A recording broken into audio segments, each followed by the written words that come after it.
We are getting a live action Invincible movie, and I honestly think this is a massive mistake for a lot of reasons. Let me explain. But first, a little brief history on the development of this live action movie because it was actually originally announced back in 2017, which is a full 4 years before the animated show started, and it was announced that Seth Rogen would be a lead writer on the project. And since the announcement was made so long ago, and since they started a very successful animated TV show off of the same source material, people just assumed the movie was dead. But just last year, Robert Kirkman, the creator of Invincible, confirmed that no, this is still going ahead, it's still in development right now. Went on to say that we're still working with Universal, the show is going so well, I think the movie has to be absolutely perfect, and so it's taking a lot of time, like getting the pieces aligned and getting everything to work so that we can come out and make it as good as it can possibly be. So it's been in development for a long time, and it's probably going to be in development for a while longer. And he emphasized a lot that the TV show and movie have to be very distinctly different, and the movie has to provide a different experience for viewers, which is one of the things I'm worried about. I'll get to in a second. It seems like this is still multiple years away from actually being made and released, because he made a joke saying that it would take so long that Timothy Chalamet might be old enough to play Omni-Man by the time they get it rolling. And he went on to talk about the difference in adapting a comic to a movie and a TV show, saying that when you're making it into a movie, you have to really condense things, obviously, to fit into like a 1.5 to 3 hour runtime. But when you're making a TV show, he was really expanding upon things in the comics that he had more time now to do in the new format. So let's get into all the major reasons I think this is a huge mistake for them to make. Hit that like button real quick though. First of all, it honestly just feels disrespectful to the animated medium of film when you feel like you have a great adaptation that is already beloved by so many people, and yet you still need to make a live action version that is almost certainly going to be worse.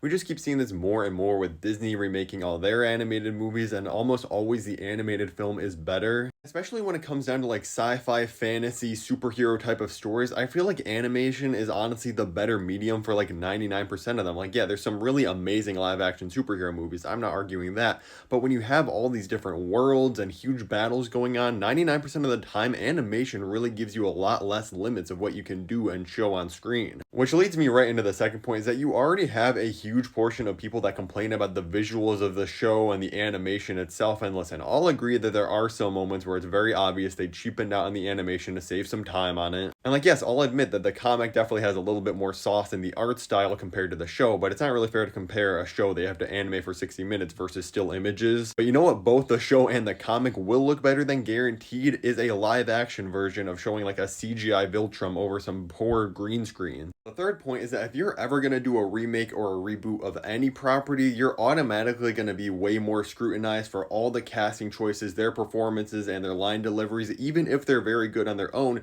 because people are going to be so used to the first adaptation that they really loved. And we're already seeing this stuff with like the Harry Potter movie. And honestly, I kind of feel the same about the Harry Potter TV show reboot. Like, yeah, sure, they're getting great actors for a lot of the roles, but I grew up with the original Harry Potter movies. I'm going to be biased towards those, and it's going to be so weird to see different people doing the exact same story again. I think I'm always going to prefer the movies, even if the TV show is somehow like perfection. The voice acting in Invincible has already became iconic, honestly. Like, Steven Yeun as Mark Grayson himself is perfect. He's not going to be able to like reprise his role and keep on this voice performance into live action because he's almost or over 40 years old. They're not going to get him to play this kid that's in high school, which kind of serves as a perfect segue into my next point, which is how Robert Kirkman was talking about the process of condensing a story into the film medium, which obviously if you're condensing any book into a movie, it's already going to be judged, but a lot of people are going to just watch the movie without reading the book. It's something like this. The Invincible TV show is so incredibly popular, people are used to how much time we got to spend with those characters, that if you just super condense that story into a 2-hour movie, people aren't going to be happy with it.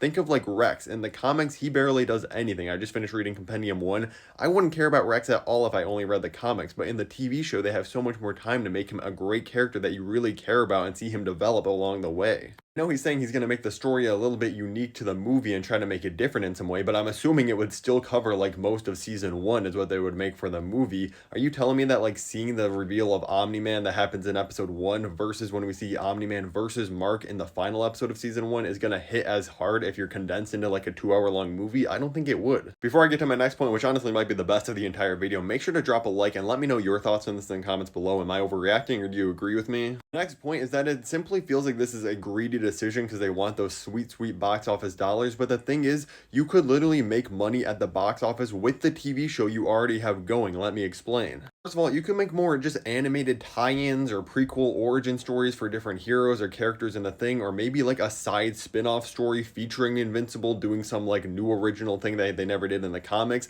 and just release that in theaters. And with the built-in audience of the show, people will go and see it. Or do what different animes are already doing and just release either a special connected to the show, like I just said, or just certain episodes of the show in theaters early. It's pretty common for an anime, before a new season comes out, they'll release like maybe the last episodes of like season 1, for example, and like the first episode of season 2. They just put it out in theaters like a month or two before the season comes out, and they make money because the fans want to see it early. Nobody wants to wait for Invincible season 4, so imagine like 2 months before the season actually releases in 2026, they're just like, hey guys, in theaters right now, you can go and watch the Invincible War and Conquest fight in theaters, plus we're gonna add an additional 40 minutes of the first episode of season 4. That would be like a 2-hour movie. People who have already seen this would definitely go because they want to rewatch like the Invincible War and Conquest fight on the big screen, plus you get an early look at season 4. They would be printing free money. Put me in charge of Invincible already. Let me know all your thoughts on this in the comments below. If you want to see all the newest updates and release date about season 4, click the video at the top, or just to see the rest of my Invincible videos on the channels like rankings and more, click the playlist at the bottom. Thank you so much for watching.